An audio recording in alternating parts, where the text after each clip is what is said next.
Hello everyone. In this video, I'm going to be going over the SEO ROI calculator on SEO workflows. You can find the calculator by navigating to this URL right here. You can also find it by going to SEO workflows, going into the search menu, and navigating directly to the page. When you're actually within the tool, there's a few different sections. First off, you have this overview at the top, which will explain a little bit about how to actually use the calculator and its inputs, why you might actually want to use the calculator, and how the calculation actually works. The actual steps it's going to go through and what each piece is doing. With that in mind, you have the actual output right here where you see the ROI, additional traffic, profit, total investment, and a nice view that you can use for various presentations and whatnot. Lastly, at the bottom, you have the download data button. So once you go through the analysis, download the data, and let me just pop this up side by side. That right there, and that right there. And you can see those top level metrics that we have in those metric cards, as well as the actual chart data. What's important about the chart data as well, beyond the fact that you can actually just look at this in a little bit more detail, is that you can see things like the current traffic versus additional traffic. You can see how that grows.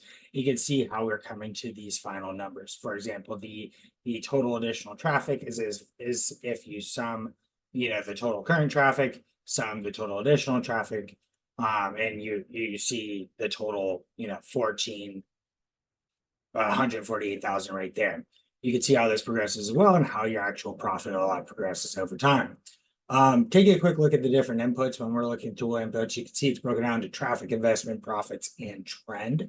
Traffic is for you to figure out, right? You need to figure out where are you starting and where's your angle, or what do you think you're actually going to be able to get to as part of an SEO campaign. So if I'm working on a new client pitch and I want to show them potential ROI, what I'm going to do, right, is I'm going to look at their current traffic, use that as the starting value. And then based on some analyses, I might look at something like SEMrush, Ahrefs, some kind of third-party keyword tracking tool to figure out what is actually available that we're going to target during this SEO campaign.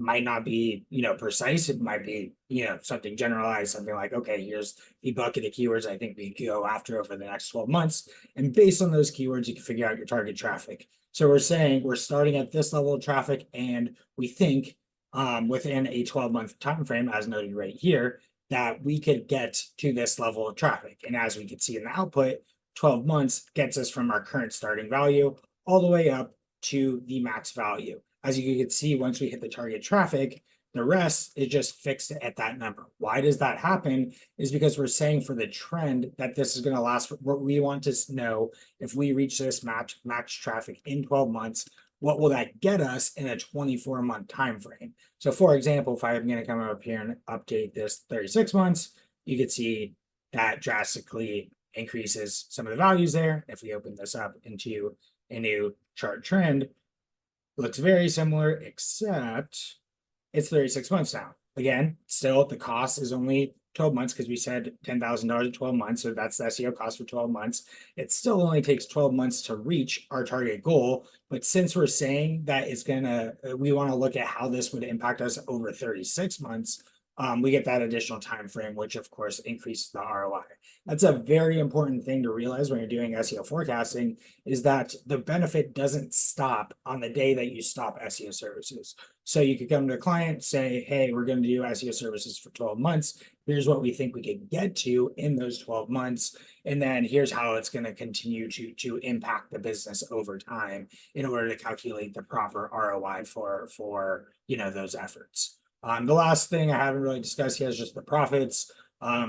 The profits group right here, which pretty simple. It's an expected conversion rate and conversion value. If you don't have these numbers, you might have to make a best guesstimate. If, for example, you're pitching a client, you don't have access to their analytics yet. But of course, it's very easy to come back in and make some adjustments. If you, guesstimate on those numbers, the client says they're a little off, you can, of course, come back in and make those adjustments. So hopefully that all makes sense. Of course, you got your top level values right here. You can kind of scroll over and see some of this information. Or if you're like me and you love just seeing the raw data, go down there, press download data, and you could get this spreadsheet and do a little analysis for yourself to see what's occurring.